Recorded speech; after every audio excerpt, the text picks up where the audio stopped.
дар асоси дастуру супоришҳои пешвои миллат муҳтарам Эмомалӣ Раҳмон ба кори доимӣ ва шуғли пурмаҳсул фаро гирифтани шаҳрвандон зери таваҷҷӯҳи хоса дар кишвар қарор гирифтааст. таъсиси коргоҳу корхонаҳои истеҳсолӣ ва бунёди муассисаҳои иҷтимоӣ ба таъмини шаҳрвандон бо ҷойи кори доимӣ мусоидат менамояд.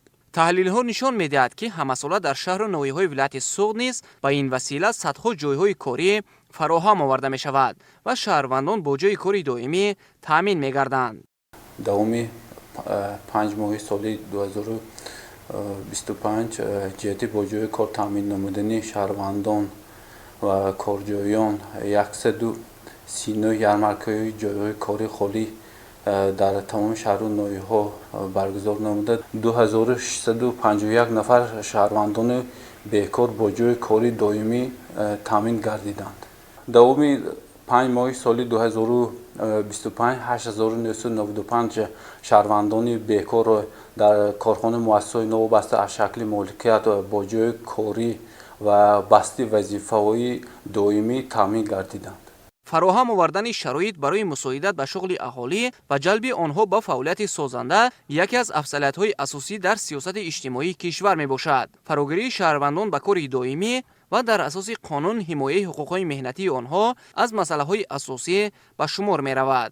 ба таъкиди масъулон, дар сурати беқайди давлатӣ ва беназардошти талаботи кодекси меҳнат ба кор ҷалб шудани шаҳрвандон дар вақти ба нафақа баромадани корманд музди нафақа камтар ҳисоб карда мешавад. корбариро бо соҳибкорон хоҷагоҳи деҳқонӣ ки фаъолият мекунанд корҳои фаҳмондидии аз он ҷумла огоҳнома ё ки смс паёмакҳо равон карда истодаем ки сари вақт кормандони худро ба қайд гиранд. агар фаъолияти корманд ба қайд гирифта нашавад дар вақти таъини нафақа ба нафақаи онҳо таъсири манфӣ мерасонад.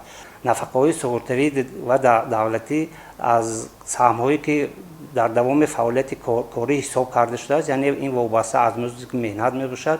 ҳоло дар кишвар барномаи миёнамуҳлати рушди шуғли пурмаҳсул дар ҷумҳурии Тоҷикистон барои солҳои 2023-2027 мавриди амал қарор дорад, ки бешак барои баланд бардоштани маҳсулнокии меҳнат ва таъмини ҳифзи иҷтимоии шаҳрвандон заминаи мусоид фароҳам меоварад. фарогирӣ ба шуғли пурмаҳсул ва ба таври зарурии қонунӣ таъмин гардидани шаҳрвандон дар коргоҳу корхонаҳо боиси баланд шудани сатҳи иҷтимоии иқтисодии сокинон мегардад.